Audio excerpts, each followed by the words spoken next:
The four girls. Saya. Okay. Hinga mo na reaction si Mark bilang ano, bilang taga-Encantadia siya, Biff. Oo. Oo nga.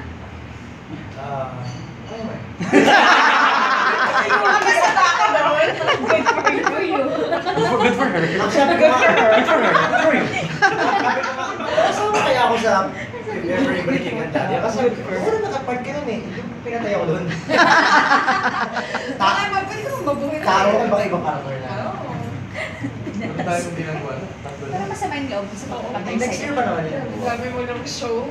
Wala rin. Are you familiar with the four girls? Ano? Sino doon, kung o-offeran ka ng role, sino doon sa apat na yun? Si Fire, si Water, si Air, so nang Ay, si siya. Si Earth. Pwede Si si Earth. Ay, sorry. Nanaya. Correct. Gusto ko si Iza. Ah. Water, di ba? Air. Nundun tayo. Miss Earth pala yun. Bakit Amihan? Amihan. Bakit Amihan, Janine? Idol ko kasi si Iza Calzado. Kaya ako, isa siya sa mga reason kung bakit gusto ko mag-GMA dati nung nag-aaral pa. Idol ko siya. Pero yung role na yun ang pinaka-dramatic, di ba? Pero So, ano, Filipino nag-comment si Iza about it. Sabi niya parang it's a big shoot to fill kasi 4 shoes ang ano. Oo. Yeah, I understand. Oo, di ba? Kasi siya yung pinaka-main, di ba? Oo, siya yung... Change na lang siya. Danaya na.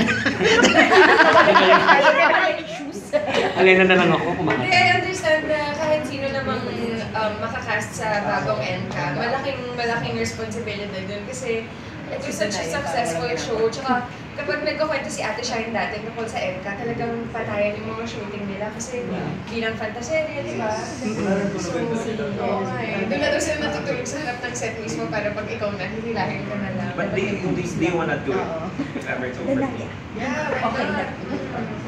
Ako si Delaya.